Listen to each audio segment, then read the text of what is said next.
ઝેરી પ્રદૂષણ ફેલાવતી પેપર મિલના ત્રાસથી ગ્રામજનોનો રસ્તો ઉપર ઉતરી આવ્યા। મહેસાણાના સામેત્રા ગામે આવેલ ટ્વિલાઇટ પેપર મિલનો મામલો વધુ ગરમાયો। ટ્વિલાઇટ પેપર મિલના પ્રદૂષણ અંગે 4 ગામના લોકો ભેગા થઈ રસ્તા ઉપર ઉતરી આવ્યા। અંદાજે 500 થી 1000 લોકો, જેમાં ખાસ કરીને મહિલાઓએ ફેક્ટરી સામે બાયું ચડાવી, પરંતુ પોલ્યુશન બોર્ડના એક પણ અધિકારી સ્થળ ઉપર હાજર રહ્યા નહીં। મહેસાણા તાલુકા પોલીસ તેમજ ડીવાયએસપી મિલાપ પટેલ સમજાવટ કરવા પણ સ્થળ ઉપર દોડી આવ્યા। ઝેરી પ્રદૂષણ ફેલાવતી પેપર મિલને મંજૂરી આપનાર અધિકારીઓ સામે કાર્યવાહીની માંગ। ગ્રામજનોને શ્વાસોશ્વાસની તકલીફ અને સ્વાસ્થ્ય અંગે ચિંતા વ્યક્ત કરતા લોકોએ પેપર મિલને બંધ કરાવવા માંગ કરી। ફેક્ટરીમાંથી છોડાતા ઝેરી ગેસના કારણે 2 મહિલાઓના અને 10 થી વધુ બકરાઓના મોત થયા હોવાના ગ્રામજનોના આક્ષેપ। ડીવાયએસપી મિલાપ પટેલ, પ્રાંત અધિકારી ઉર્વશી વાળંદ, તાલુકા પીઆઈ શ્રીની મધ્યસ્થીમાં જીપીસીબી અધિકારીને બોલાવીને સમાધાન કરવા પ્રયત્નો। ગ્રામજનોની એક જ માંગ રહી છે કે ફેક્ટરીને બંધ કરાવવામાં આવે અને ફેક્ટરી માલિક વિરુદ્ધ એફઆઈઆર નોંધવામાં આવે, ત્યાં સુધી રસ્તા જામ ચાલુ જ રહેશે।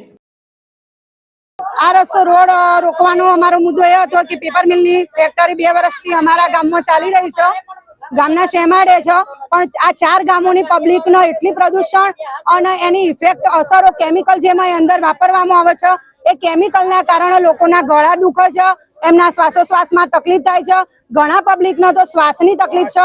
રોજે રોજ એ લોકો એક દવાની ગોળી લઈને કામ કરે છે। દવાઓ અમારે ક્યાં સુધી લઈને ચલાવવાનું?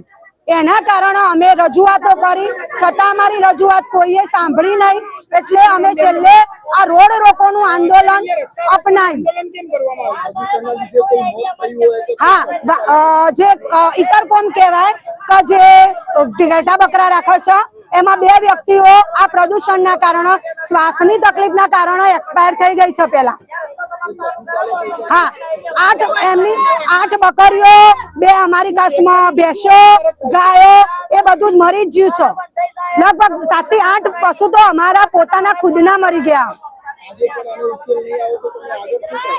આનો ઉકેલ અત્યાર સુધી હજી સુધી આવ્યો નથી લેખિતમાં રજૂઆત કરવા છતાં, પણ જો નહીં આવે તો આનું આજ આંદોલન યથાવત રહેશે। મારું નામ ગીતાબેન ચૌધરી। આ આંદોલનનું કારણ એક જ છે કે આ ફેક્ટરી જે 2 વર્ષથી ધૂમ ચાલે છે અને કોઈ સરકાર, કોઈ પ્રશાસન, જીપીસીબી બોર્ડ આનો કોઈ ઉકેલ આવ્યો નથી। દરેક જગ્યાએ રજૂઆત કરવા છતાં અમે કલેક્ટર કચેરી 7 થી 8 વખત રજૂઆત કરી, સીએમ ઓફિસ અમે ખુદ મળવા ગઈ હતી સીએમ સાહેબને, છતાં કોઈ એનો સોલ્યુશન નથી આવ્યું। અમે પીએમઓ ઓફિસ પર અમે રજૂઆત કરી છે, પણ કોઈ અધિકારી, કોઈ પ્રશાસન કંઈ જ નિર્ણય નથી લેતું, એટલે અમારે છેલ્લે આ રસ્તા રોકો આંદોલન કરવું પડે છે। અને આજે અમારો એક જ ઉદ્દેશ્ય હ, આજે આ ફેક્ટરી બંધ થશે તો જ અમે અહીંથી જવાનો છીએ। આ દરેક લોકોને બહુ નુકસાન છે। બાળકો શાળામાં જતો નથી, શ્વાસ લેવામાં તકલીફ પડે છે, દરેકનું ઉલટી, ઉબકા, ગળું બળ, દરેકનું શ્વાસની ફેફસાને દવાઓ ચાલુ થઈ ગઈ છે, ઇન્જેક્શન ચાલુ થઈ। આજથી દરેક શાળા અમારી 5 ગામની બંધ થઈ છે। જ્યારે ફેક્ટરી બંધ થશે ત્યારે જ અમારી શાળાઓ ચાલુ થશે। અને દેવી પૂજકની 2 મહિલાઓનો પણ મૃત્યુ થયો છે, એમનો 17 ઘેટો બકરોનો, ગાયોનો પણ મૃત્યુ। તો પ્રશાસન આની જવાબદારી કોની? આ બધું મૃત્યુનું જવાબદાર કોણ? કોણ આ લેશે આ બધું ઉકેલ? આ ઉકેલ સરકાર ક્યારે લાવશે? ગાંધીનગરમાં નવરાત્રીમાં જો સીએમ સાહેબ એમ કહેતા હોય કે અવાજ વોલ્યુમ ધીરે રાખવાનો, તો આ તો અમે આવા પ્રદૂષણમાં રહીએ। સીએમ સાહેબ ને કલેક્ટર સાહેબ ને કીજે તમે અહીંયા રવાવો અને અમે બધા તો રવા જઈએ। જો અહીં સારું હોય તો તમે અહીંયા રહો, પ્રદૂષણ ના હોય તો, અને અમે તમારી જગ્યાએ રવાવતો રહીએ। અને આ ફેક્ટરીના માલિક સામુ સરકાર ફરિયાદ ન દે, એના ઉપર કડક કાર્યવાહી કરે। 2 વર્ષથી આ ફેક્ટરીના માલિકે 15,000 વસ્તીના આરોગ્યનું નુકસાન કર્યું, એની જવાબદારી સરકાર લે। જીપીસીબી ના અધિકારીઓ તાત્કાલિક રાજીનામું આપી દે। એ શું કરે છે 2 વર્ષથી જીપીસીબી બોર્ડ? કોઈ અધિકાર નથી આવી નોકરી કરવાનો તમારો। રાજીનામું આપી દો જી।